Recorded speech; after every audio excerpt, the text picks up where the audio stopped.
thank you for joining me for episode 21 of my Doll's House Diary. Now in today's episode I'm going to be fitting skirting and coving into the study. I'm also going to be making that little built-in bench to go beneath the window and some scatter cushions for the sofa. So with such a busy day ahead, we'd better get started. Okay, so I'm going to begin with the coving. Normally I'd start at the bottom and do the skirting board first and work my way up. For no particular reason. If you're just doing skirting and coving, it doesn't matter which you do first.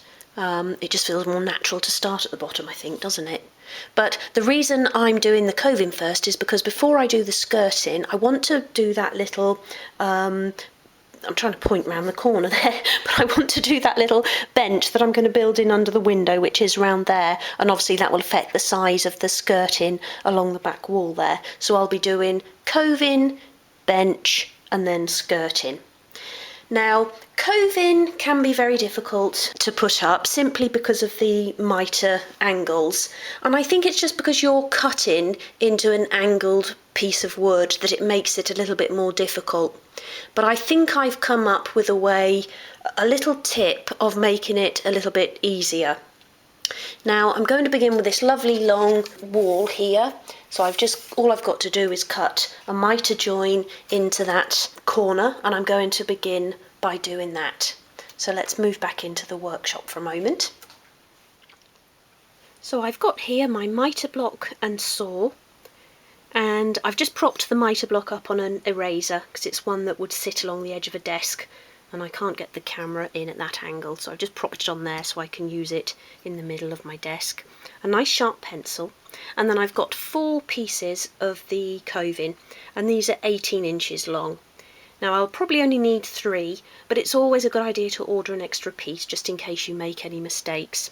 And I've just actually noticed as well that some of these have got bits chipped out of them, or just 2 of them have got a little bit chipped out at the end, and I don't know if they came to me like that or whether I've done that putting them into my storage box.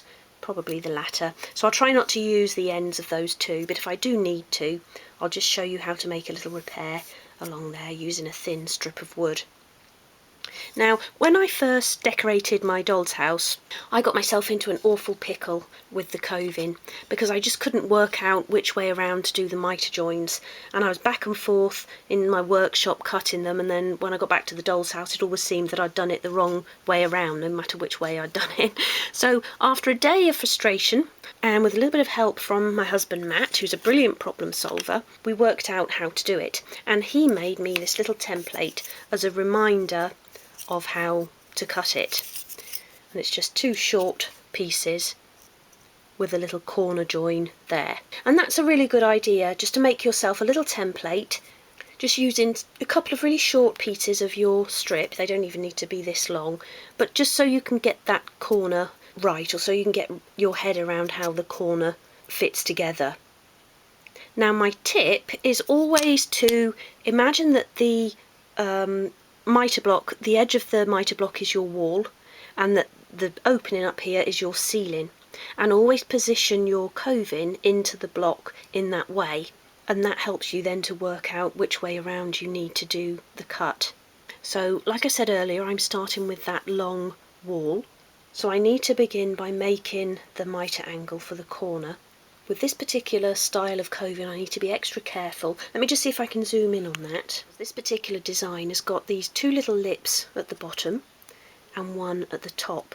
Now obviously you can use it any way around, but I like the little double lip at the bottom there. If you've got a plain piece of coving you don't have to think about that, but if you have got a piece like this, then first of all decide which edge you want as the bottom edge, so sticking against the wall. And then you'll need to bear that in mind before you make any cuts into it, that you've always got the top at the top of your mitre block. So I need to make that mitre cut going into that corner. So I've used my template, so that will be the piece that runs along that right hand wall and into the back corner. So that's where I need to make the first cut. And I'm just cutting it as close to the end of the strip as I can so that I don't waste any material. So let me put it into the block. So there's my cut to go across there. So this is the piece that's going to be sitting along the wall with the double lip at the bottom. So I'm putting that into the block so that that's sticking along that side edge as if that's the wall. And I'm doing it a little bit keck-handed just because I've got to do it in front of the camera. But I'm holding on to it tightly. I'll make that first cut.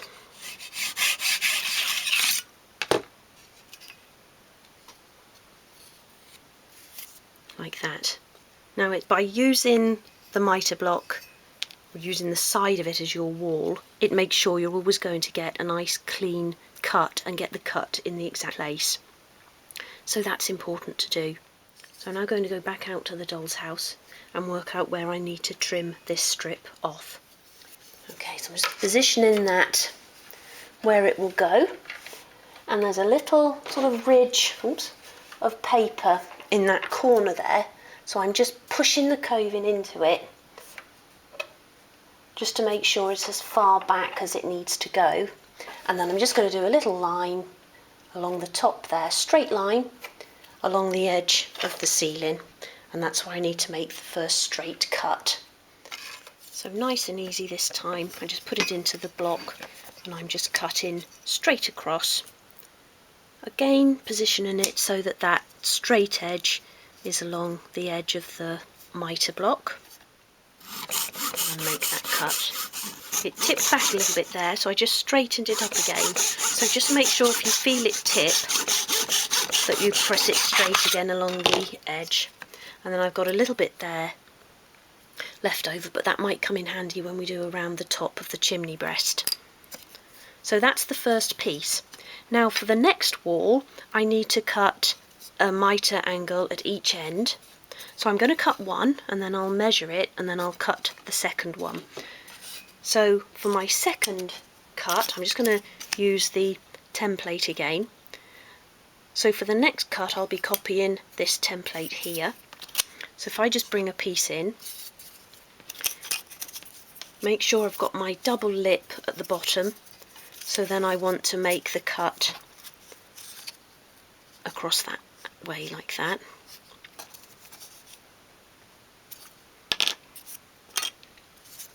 So again, I put it into my block. I don't think I can do this so that I'm not blocking you. So let me just make that cut quickly.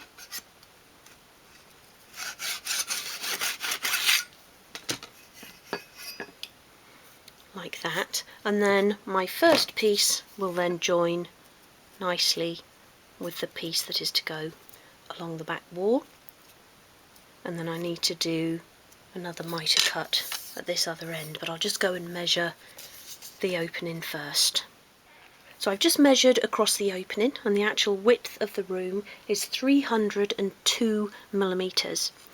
But just to allow for a little bit of glue, I'm going to make the cut at 301 millimeters. So I'm just taking off 1 millimeter, just like I say, to allow for the glue in the joins. So that's my first piece. It's a good idea to keep sort of laying them out as they're going to go as well, just to make sure that you're cutting into the right piece. So that's the piece that will be along that right hand wall, so I'll put that over that side. So I now need to make that cut the opposite way round. So I'm going to go back to my template. So that will be like that at this end, and it's this piece I need to cut, which will be along the back wall. So what I then need to do is make my measurement of 301 millimeters from the longest edge here. So it will be this straight edge that I'm measuring from. So I'll just lay that down. And this is all a bit long to fit in camera, but I hope you can see what I'm doing. So I'm making that longest measurement along that straight edge along the back there, positioning the rule there.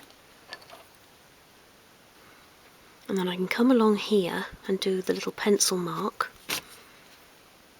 And then that needs to be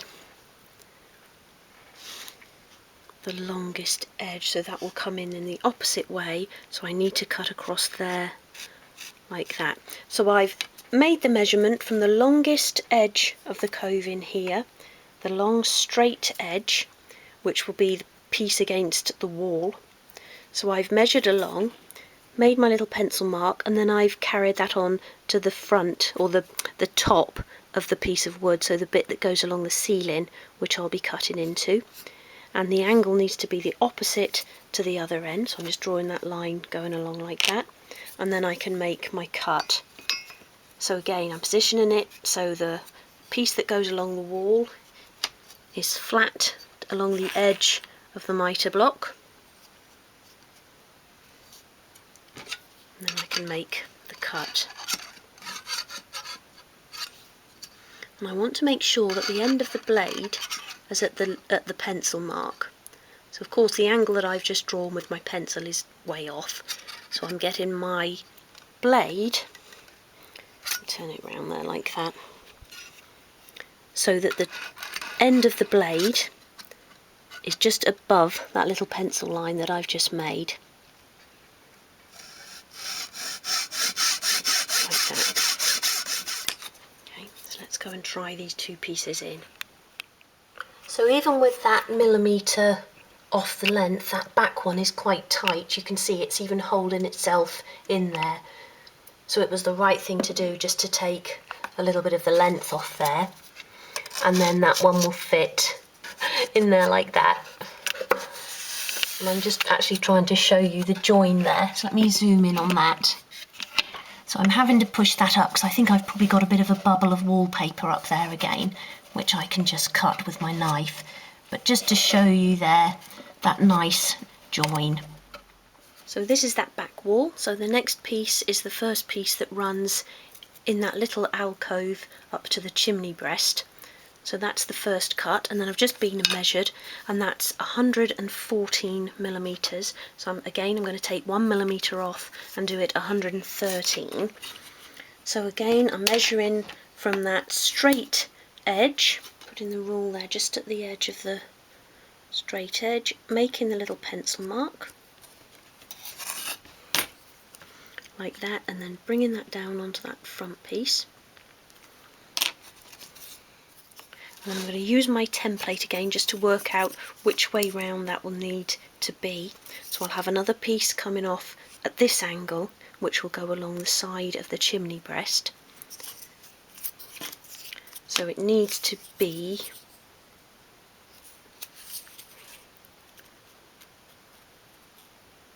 like that. So that will be the bit that runs above the window, and then this longer piece here will be the bit that runs alongside the chimney breast. So my angle needs to be then that way, so again opposite to the other end. And I'll just do my rough line there and then put it into the block.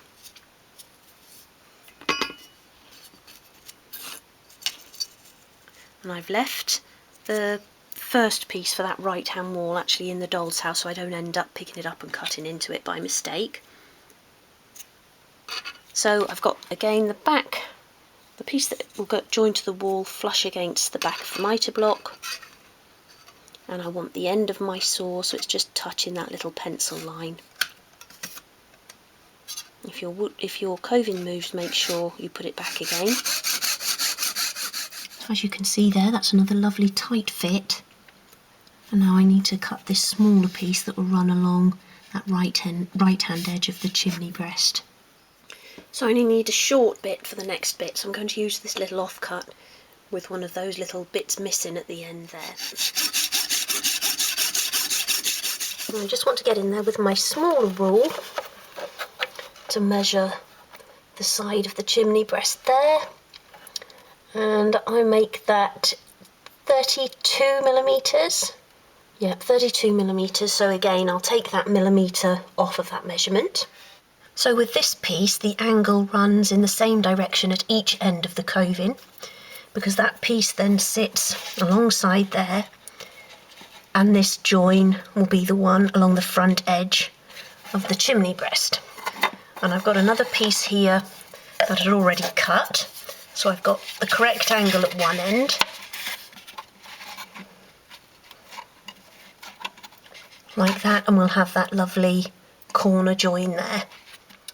So to measure for this piece, I'm putting it in place there, and then I'm going to make the pencil mark on the back side of the piece of coving, just alongside the chimney breast, and that will tell me where the shortest edge needs to be. And then back at my desk I can work out from that where I need to make the cut to the longest part, if you see what I mean. So let's go back to the desk. Okay, so with this piece we're going to do it slightly differently. I know it's going to be an opposite end, so I'm going to draw that line again, just so I know where to put it in my mitre block. But this time you want this little straight line that we've done to be in the sort of slit in the mitre box. So looking at it from above, if you get it so it's just in that slit there, there's the line there and there's the slit, so you want to put it just in there, so you want the end of the knife to be cut in at the edge of that line, so at this edge of that line. Put that down there like that. I'll cut it and then I'll show you again. So I'm just checking again before I make the cut that the pencil line is actually in the slit there.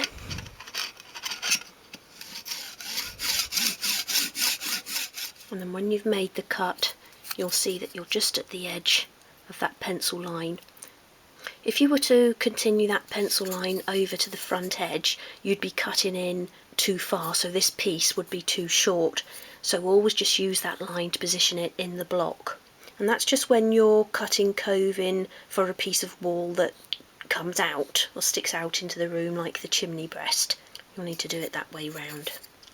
So I then need another small piece now to come off of here. So is that piece correct? No, that's the wrong way round. So I need to cut an opposite join in another piece here. Okay, so that's my chimney breast piece there, which will go like that. So the bottom edges of that are the width of the chimney breast. So the sort of inside of your mitres are the width of your chimney breast. And then I've cut another piece here that goes back on itself like that to come alongside this left-hand side of the chimney breast. And then I just need to measure for how long to cut this. So that's the piece there that will run along that side of the chimney breast. So the measurement that I took, the 31mm, that's with the millimetre deducted, will be from this longest bit, so this point, the point of the angle there. I'll have to put it down to do it because I can't hold it up and do it. And then along to that edge. So from your point to there, so make your mark. That's your 31mm, and we're going on to an opposite wall, so we need to cut the angle in the same direction. So like that. Little piece there, and then I've cut a longer piece here again to join on that will come along that straight wall. So I now need to make the measurement of where to cut this off straight. Okay, so that little piece will go up there like that, and then got my final piece here which will jut nicely into that corner. So I'm just going to put that little piece down, and then again I can do the line along the edge of the front of the doll's house there, and that can just be cut straight. So just put that in the block again along the straight cutter, again making sure that that edge is lined up as it would be against the wall, and then you can make the cut. So what I'm going to do now is go around in the order that I cut them and just put numbers on the back of each piece so I know where they go. So 1, 2, 4, 6 and 7, and then once you've numbered them up you don't have to worry about keeping them in that order, and they're now ready to paint. So I just wanted to show you what I had left of the coving out of those 4 long strips. So I really did need the 4, even though this probably makes up one strip, obviously, because you have to cut into the long pieces, you would need that extra strip, so it's always worthwhile getting. And then you've got these pieces left for smaller areas in other rooms, so none of it really goes to waste. So what I'm going to do now is make the little bench to go underneath the window there, and it's going to be very simple, just a little box, and then I shall make a cushion for the seat. So I just want to start by taking some measurements. Okay, so I'll measure from up there because it will be easier to get into. So the width is 114 millimetres, and then the height, well, that's actually 42, so I've got a bit more room there than I thought. A standard seat size is 38 millimetres high, and then I want to allow for the cushion, so I'll be using a 6mm foam, and then I want to add a little bit more on there for the piping, which I didn't do on my sofa. So I'll probably add on another 3mm for the piping, so that will be 9mm. So if I do that 29mm high, 29mm high, 114 wide, and then the depth we know is 32 from when we measured for the coving. So 114 by 29 high by 32 deep. Let me go and write those down before I forget them.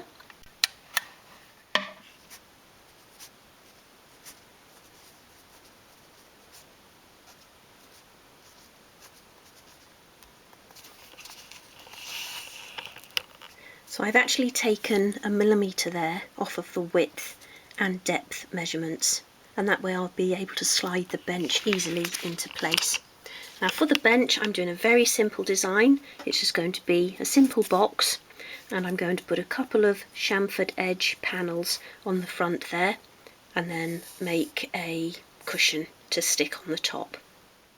Now I'm not doing this as a regular tutorial, so there won't be a cutting list for this one, just because I'm assuming you're not going to have a little alcove exactly the same size as the one in my doll's house. But once I've cut the pieces, I will show you how to measure and construct, so that if you do have a little nook that you want to put a bench in, you'll be able to follow the same technique, but with your own sizes. So begin by measuring your alcove, as you've just seen me do, and then deduct probably 1 to 2 millimetres, so 1/32 to 1/16 of an inch, from the width and from the depth. So cut your bottom piece, we're just going to make a sort of box now. Cut the bottom piece to the width after deductions of your alcove, and then you want to deduct twice the thickness of the side pieces. So I'm using 1.5mm sheet wood, so I would deduct 3mm or 1/8 of an inch. That's just to allow for those side pieces.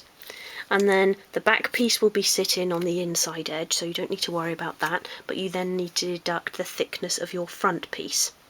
Now I'm using panelling, but that will just stick out further into the room, so you only need to deduct the thickness again of that sheet wood that you're using. So in my case 1.5mm, 1/16 of an inch, and you would deduct that from the depth of the alcove after the deduction. And the deduction is just to make sure that the seat then slides nicely in and we haven't got to sand to get it to fit. And then the height of the piece, again you want to make it so that it's 38mm high, 1.5 inches high, which is the standard size of a seat.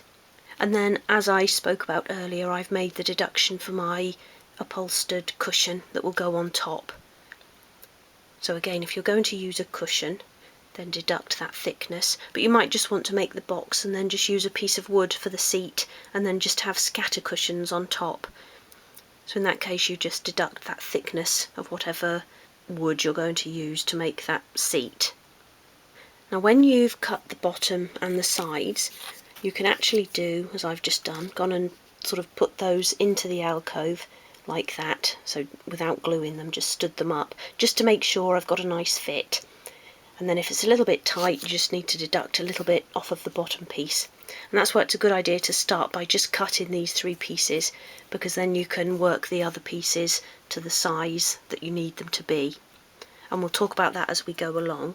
So to construct, begin by just applying glue along one side or one edge of the bottom piece. and then attach a side. Right, make sure you've got a nice flush edge along the front and back. Need to move that back a little bit. And then apply glue to one long and one short edge of the back piece. And this is going to go on the inside edge, so this needs to be same width as your bottom piece. And then the height will be the height of your bench minus twice the thickness of your wood, so that you're making space for the bottom and the top piece that will be on there. Get it lined up along the back edge first and then pull that side in to meet it, and that will square the whole thing off. Make sure you've got a nice flush edge along that back edge. Press it all together and then apply glue along the top of that back piece, and then apply a little bit of glue along one short edge of the top piece. And the top piece is the same measurement as your bottom piece, and this will sit along that top edge of the back piece and on the inside edge of the side there. Make sure you've got a nice flat edge along the top there, because that's where our cushion will go, and along that back edge as well. You can actually lay that down and press that into place, might be a bit easier. Leave that bit to dry for a moment. Then apply glue to the end. Pop that down and attach the remaining side piece.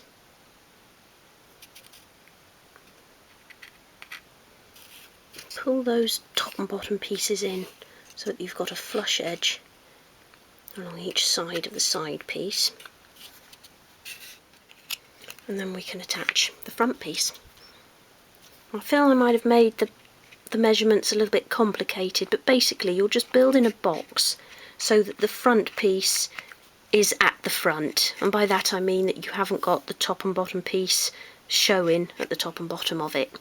So you've got a nice flush front and all of these joins are hidden like that. And then just sit the front piece on there like that. Again, making sure you've got flush edges, a nice flush top and bottom.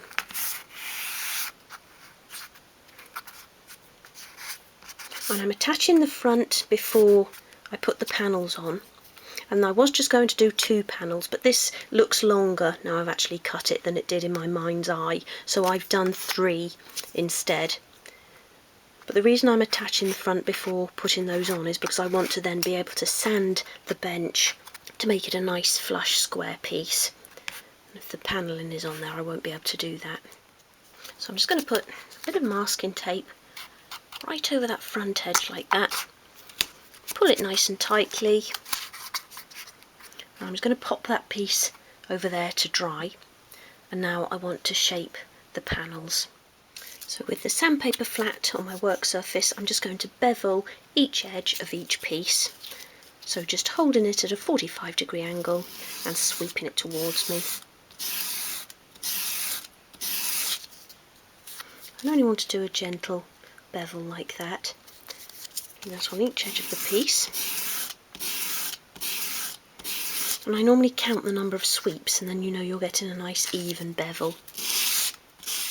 I then like to finish that off with a piece of fine grade sandpaper.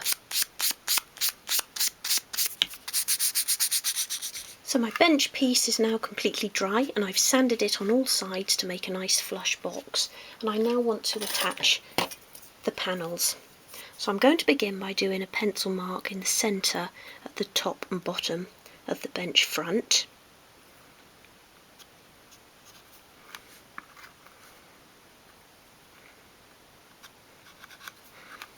I'm going to join that up, but just really lightly.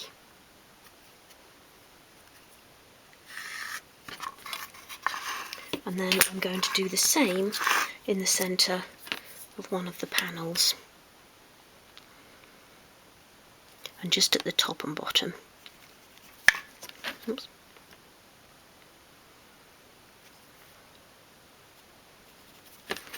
and then use those lines, line them up like that to make sure that that first piece is in the centre, and then I can place the other two pieces by eye.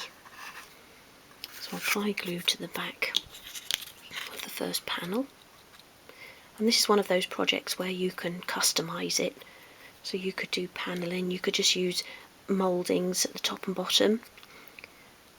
If you cut your front piece so that the grain runs in the opposite direction, you could score grooves into the piece. It's entirely up to you to suit the style of your room. So I'm going to lay that central that way, and then I'm just looking by eye to see if that's central along the top and bottom. I've left about 5mm. So what I'm actually going to do is bring in a piece of strip wood, lay that along the top there so that it's straight, and along the bottom as well. And that's about right.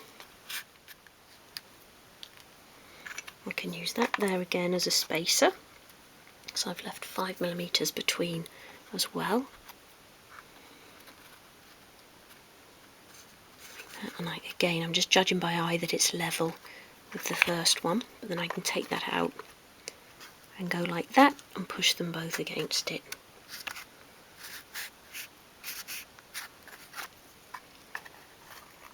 And lay that there for the remaining one.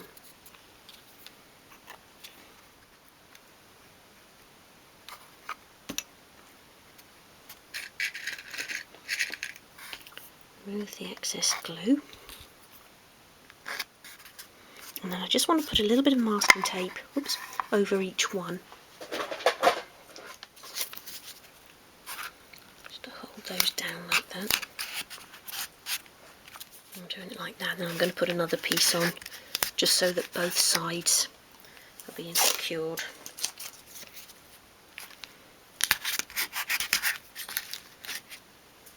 And this is a low tack masking tape, but if it does pull up any little splinters, I can just sand it off again.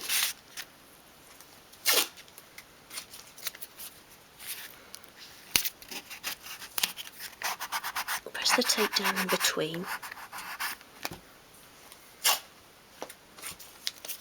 Over that end as well. And you'll know the pieces are laying flat against the bench. And once again, I'll leave that to dry. Once that's dried, that piece will be ready for paint. This is now completely dry, and I'm actually going to use sandpaper to remove those pencil marks. And if you're using a light coloured paint, you'll need to remove the pencil marks. The paint won't cover them. So that piece is now ready for paint, and I'm actually going to use the colour that I used for the fire surround rather than the colour that I'll be using for the furniture, as I want this to look as though it's built in and part of the room. So I've done 2 coats of paint just along the front edge of the bench. I didn't do the other sides just because it's already quite a tight fit, which is what I wanted because I don't want there to be any gapping, but I didn't want to make that even harder to get in there. So I've just done the paint along the front, and I've sanded that, so I'm about to go and glue that into place. Before I do that, I made a template for the cushion, and I've just measured, and then I've cut it a millimetre shorter at each side, and then I've taken a millimetre off the front edge just to allow for the thickness of the fabric. So I'm going to make that seat next, but let's go and glue this into place and see how it looks. I've glued the bench into place, and I really like how that looks. That's going to look lovely with the seat cushion and some scatter cushions on it. Now there is a bit of gapping underneath, but what I'll do is I'll leave that to dry, and then I can just put a tiny little bit of wood filler under there and paint that to match the bench. And I'm going to go and have a go at making that cushion. Right, so I'm just going to apply some glue to the card template and then stick this to a piece of foam. And for this I'm using 6mm foam. That's 1/4 of an inch. So I'm just going to stick that to the foam. I've got a nice straight edge along there.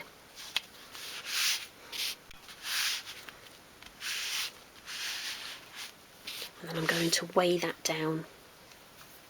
I'll just pop a piece of kitchen towel on there first.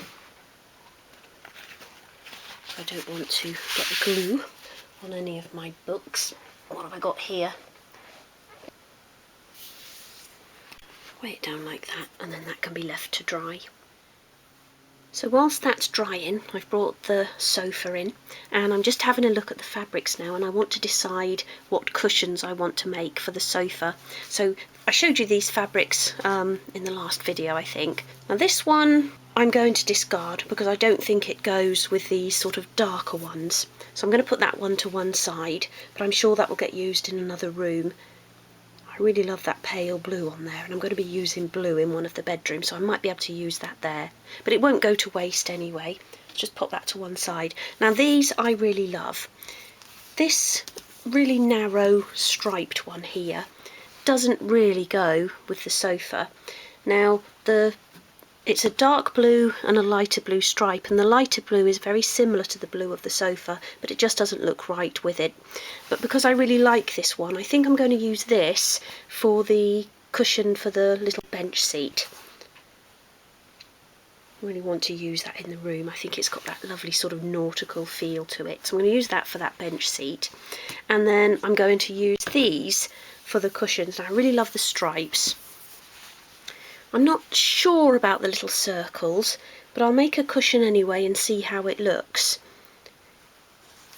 Now normally I wouldn't put all these bold colours together, but I've been having another look on Google Images, and I've seen so many of these sofas in these sort of nautical themed rooms, and they have all these lovely different fabrics on them, and actually when they're all together and all scattered along the sofa, they look really lovely.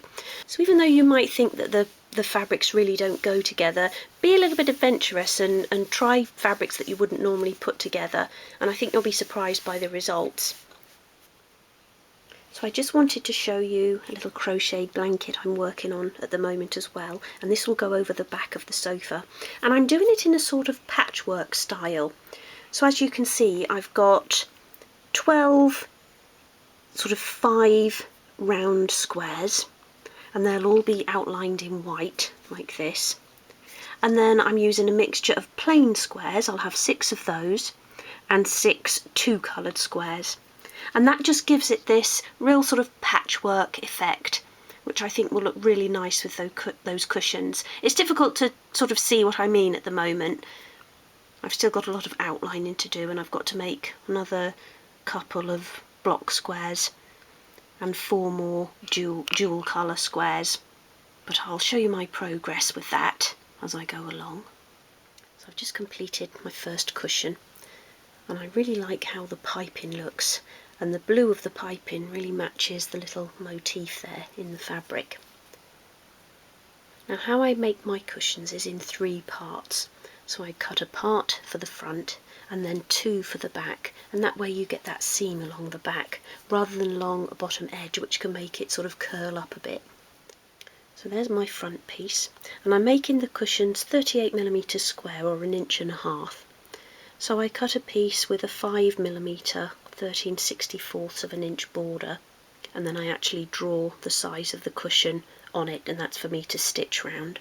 And then for the back you need a piece that's, or 2 pieces rather, that cover that, and then an extra 5mm on each piece, so you've got a little bit for the border across the centre. And then you stitch those together, leaving a gap in the middle for your filling. I like to stitch by hand, but you might want to use your sewing machine. I'm just using back stitch and making the stitches as small as I can.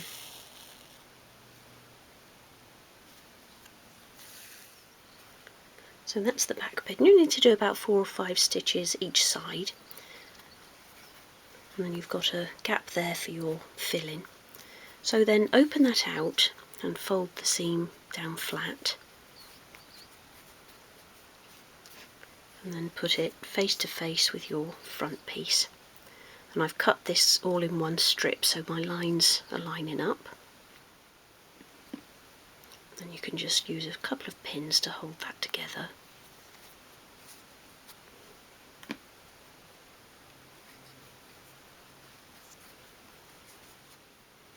And then stitch around your line.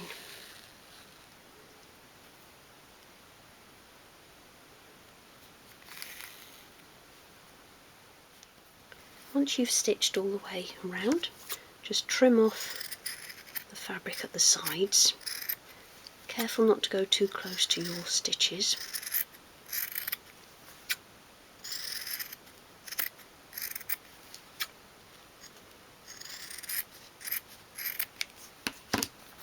And then turn it the right way around.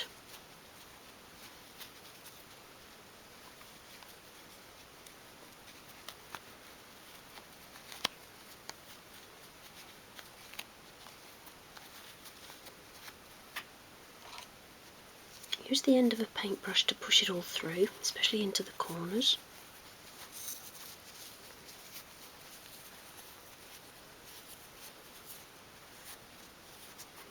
Now I like to use sesame seeds as filling because it gives a cushion a sort of heavy, more natural look. But I just realised that I'm out of sesame seeds, so I've been into the cupboard and found some pearl barley. So these are a little bit bigger than the sesame seeds, in fact quite a bit bigger, but they do still work. But you could use sesame seeds, flax seeds, rice, anything like that, just to give it that heavy look. To get those in there, I'm going to use a little funnel.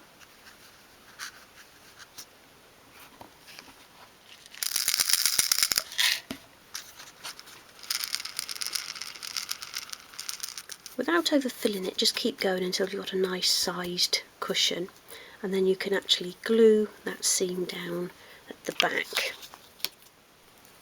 So just apply glue along that flap there. And then use your cocktail stick to push the flap inside. Put that bit of cotton in. And onto the top of the front flap. Just stick that bit of cotton off there. Pull it over and then you can sort of pull the fabric up and squeeze it together. And flatten the seam down like that.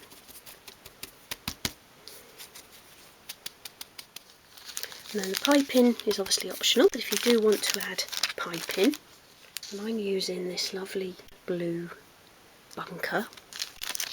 That's spelled B-U-N-K-A, and it's like a lovely sort of soft rope that is 1 millimetre thick.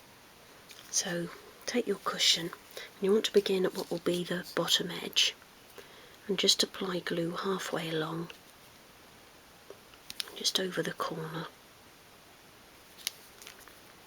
And it's so easy to apply this. Just lay it on top of your glue and the glue just takes it, and then you just need to press it into position. Make sure you're covering those stitches, and then apply glue along your next side.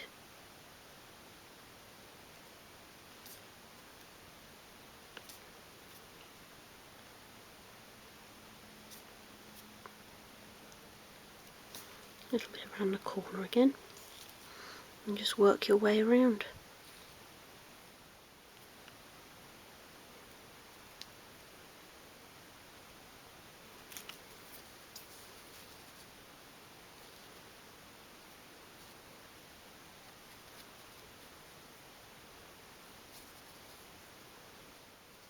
Once you get to the bottom again, apply your glue.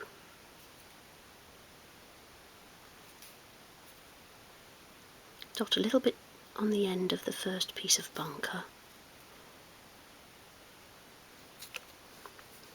and then just pull it round and snip it off right in front of the first piece.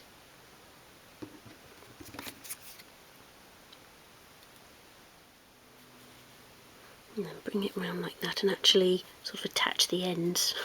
Just press them together.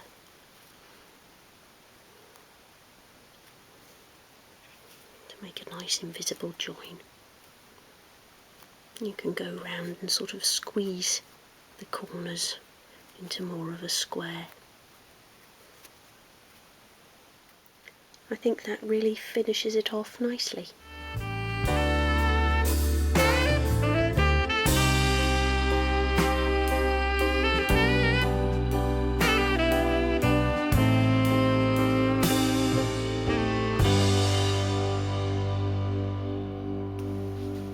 So that's the cushions done. I'm really pleased with how that looks. Looks really comfy, I think.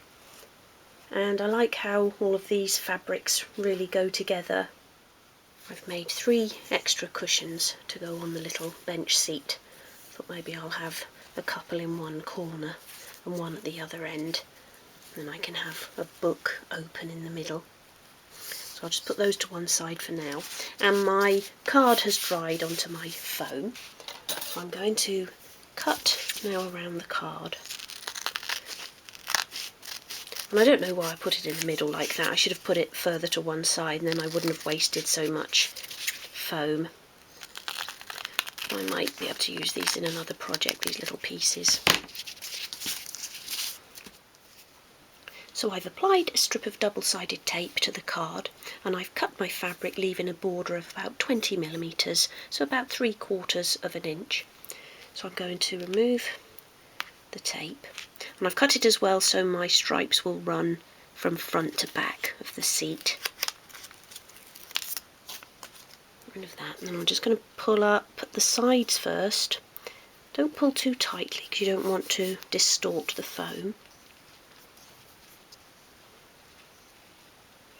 Make sure that's straight, and pull over that side. And then I'm going to snip away the squares of fabric at each corner.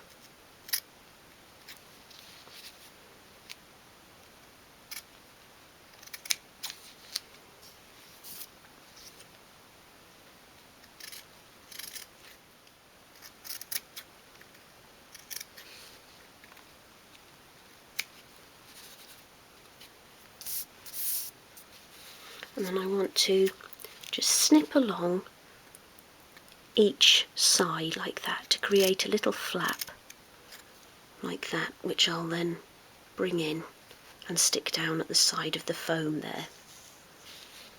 I'm just cutting now along to the top corner of the foam like that.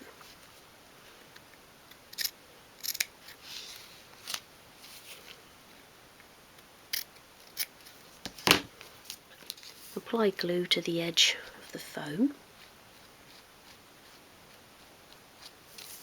and then stick that little flap of fabric down.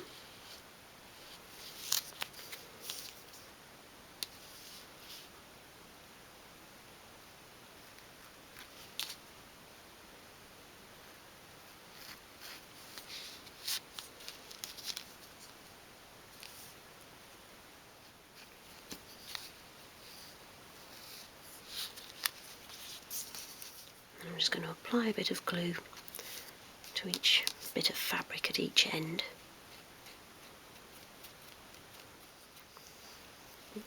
And then pull those flaps over.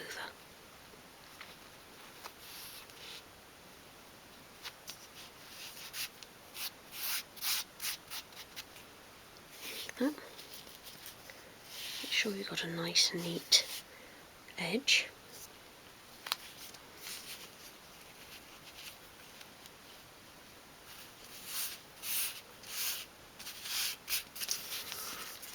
Overhanging a bit there, so I'm just going to pull that off a little bit and snip a little bit more fabric off like that. Now I had planned on applying piping around the sort of top edge of this and then just along the front at the bottom edge there, but actually I'm not sure I like how it looks. I think with the cushions being piped as well, it's going to be too much, and I think for a cushion of this thickness that just looks fine on its own. So I think I'm just going to go and stick that in, or put it into place and see how it looks. I actually think that looks really good without the piping. I'm really pleased with how it looks actually. I'd really love to go and sit there with a good book, get cosy. So I'll glue the cushion into place now. So I've applied glue to the underside of the cushion. I'm just going to press it into place. Make sure it's along the front edge.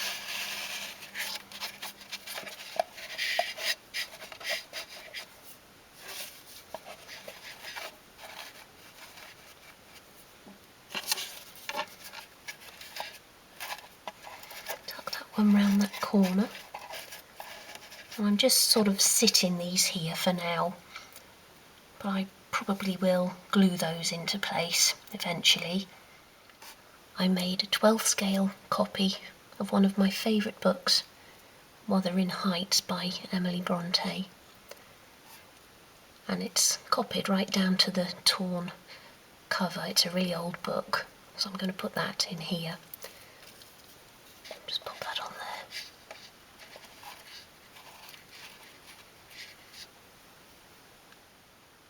So I've cut the skirting, and I did that in the same way as I did the coving, just worked my way around, measuring, cutting the angles, and then going on to the next piece.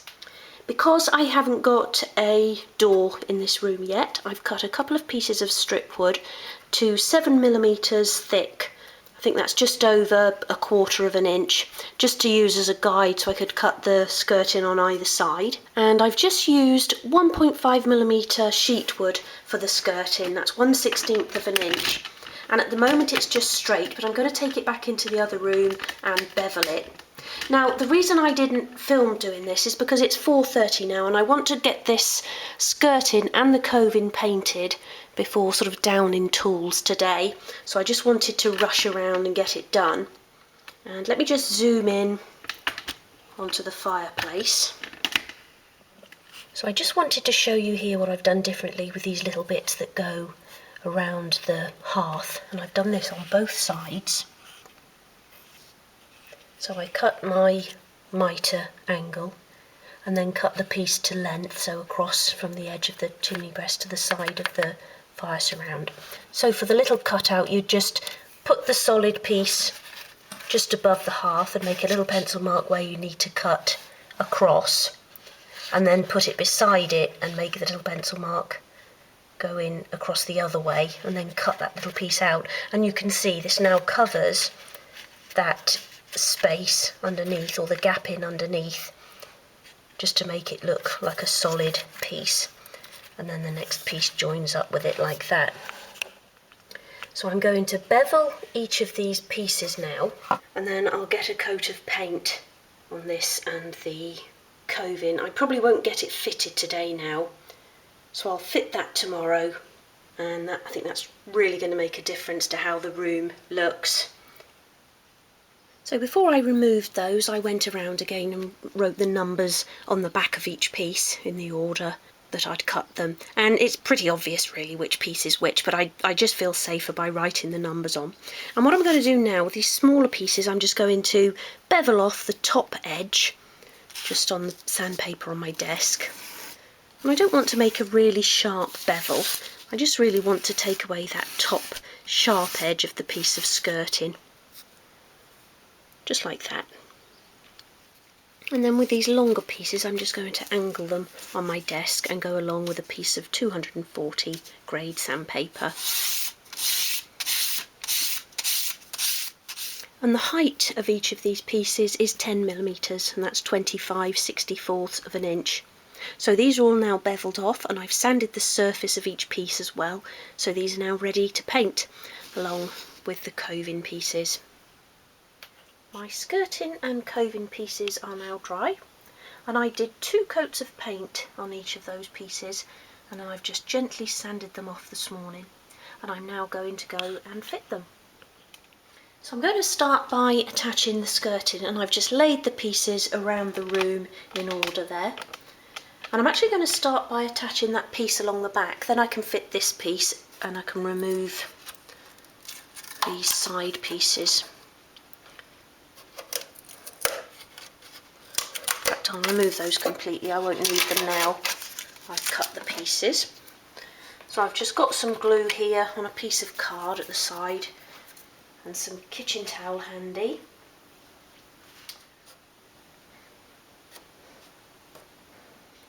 So it's quite difficult leaning in there and holding it into place, so I've just put a couple of little bits of masking tape on it, and I'll continue with my second piece.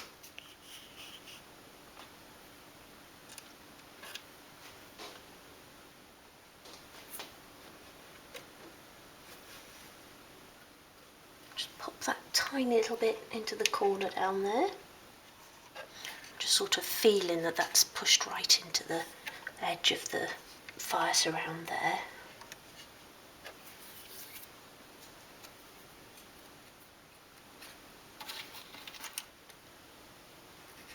When you're applying the glue, don't forget to apply it to the mitre cuts as well.